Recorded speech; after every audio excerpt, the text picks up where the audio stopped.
which is supported in a recent poll by the Scottish public. The Central Station incident has provided one of the few moments of light entertainment in this campaign.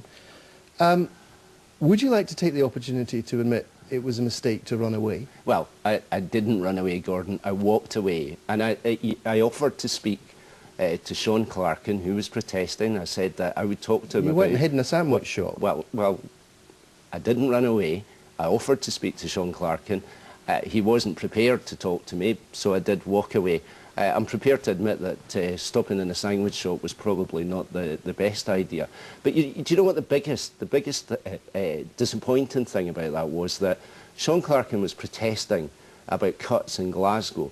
And frankly, I was there in Central Station to do exactly the same thing. I was there to make a point about a cut that was made in Glasgow, the cut to the Glasgow Airport Rail Link project, 1,300 jobs that the SNP just discarded. You're talking about some so actually we were talking about something very similar. Well, maybe you were, but the point is he's some protester. You know, you're a guy who wants to be First Minister, and the message it gave was Iain Gray, the potential First Minister who faced with a difficult situation, will run away. No, Iain Gray offered to speak to Sean Clarkin, and he wasn't prepared to talk, and I walked away from that.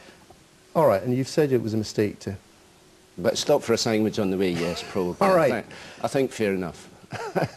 Would you also like to take the opportunity to, if not apologise for, at least accept that it was rather distasteful to compare what happened during that incident to events in places like Rwanda and Cambodia? No, I made no such comparison. I was asked by the television reporter, you know, was it the worst thing that had ever happened to me? And I made the point that I'd been places which were far worse and seen things which were far worse. And so no, it wasn't the worst thing that had happened to me. This comes across terribly. You know, you are a man who's got a background of working overseas, fine, but to bring that up in the context of a bunch of people who are protesting against the cuts just looked like a gross lapse of taste. Well, perhaps the lapse of taste came from the reporter who asked, is that the worst thing that's ever happened to you? It certainly wasn't the worst thing, the worst place I've ever been or the worst thing I've ever seen. And that's simply what I said. But I made no such comparison of equivalence, believe you me. In fact, my point was quite the reverse of that. Do you accept that you are an issue in this election? Well, look, I don't think that I am an issue because, except in that, when I became leader of Labour, we were 16% behind in the polls. We'd suffered 2 election defeats, one in 2007. In the polls now, and in the Glasgow East, and in the Glasgow East First Minister, Alex Salmond whipped you into, well, it was 3rd place, wasn't it? No, I don't think it was. But what I've done as leader of the Labour Party is to take us from a position of losing 2 elections, 16% behind in the polls. I've taken us through 3 actual elections, Glenrothes, Glasgow North East, we won both of those. A year ago in the general election where we did very, very well here in Scotland. Right. And we're now in a position where, as I said to you at the start, how would you respond to the perception? We are in a fight contesting this Scottish general election. There is a perception that you are, I mean, there's not a polite way to put this, so I won't pretend there is, dull. Well, you know, you've just talked about my background. I think my background isn't particularly dull at all. But this is an election which for a long time now, Gordon, the SNP have been trying to turn into a personality contest. And they do that because they know they cannot stand on their record. They do that because you've done a U-turn on 4 major policies, so that your policies are now almost identical to the SNP. That's why they do it. No, that's not true at all. Well, they do that because... No, I didn't. And they do that because...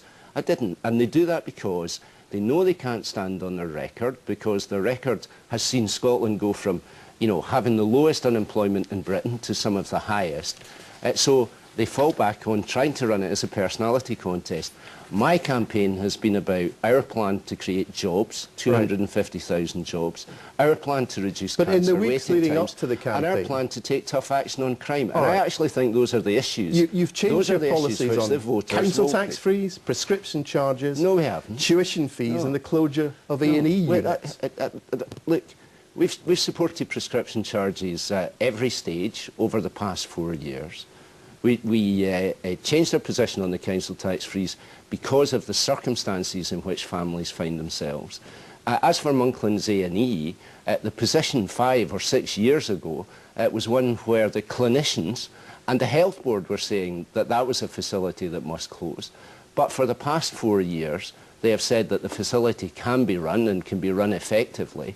And so we have to take cognizance of that. But the fact is, given that your policies are so similar to the SNP's, Alex Salmond is right to say, choose who you'd like better as First Minister. Well, our position... And you know what people's answer is? Well, I think there are significant differences. You've already talked about knife crime, for example.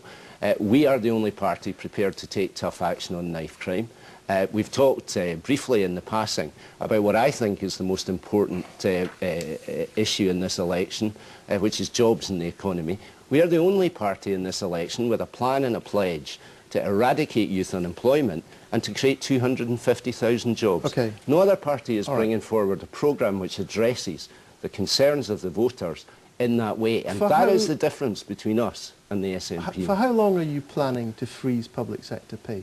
We're planning to freeze public sector pay. Neither of us can say that. Well, it is a bit of a tongue twister. For 2 years, and then we have to look at what the position will be going ahead. But you must have built it into your costings.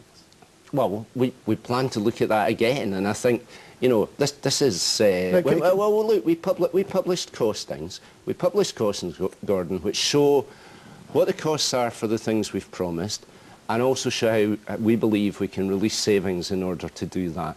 Right. I think this is a question for the SNP, who, when asked how they would pay for their council tax freeze, we'll be asking them tomorrow night, but simply unable to say... Can you explain to me why, from a labour movement point of view, a public sector worker should have their pay frozen for 2 years so that the richest people in society don't have to pay an increase in their council tax? Well, I think it is a difficult time financially.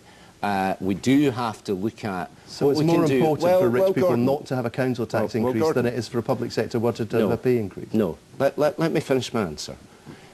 I have said we do have to have significant pay restraint in the public sector, but I've said 2 other things, and you will find this in our costings. Firstly, to protect those at the bottom, we should introduce the living wage. That's the right way to do that, so they don't pay the highest price. And secondly, I've said across the next 5 years, we have to significantly cut pay at the highest levels in the public sector. You haven't answered my question. Why is it your choice that rich people should not have a council tax increase, but that public sector workers should have a pay freeze? Because there is a choice between that pay restraint and losing more jobs in the public sector, and that is the balance we have struck, but we have done it also with a commitment to protect low-paid workers and a commitment to make those at the highest salaries in the public sector pay the highest price. I think that's the right approach to pay restraint, which across the parties we agree has to happen. All right, we'll have to leave it there. Look, Iain Gray, thank you very much indeed. Now, last but they hope not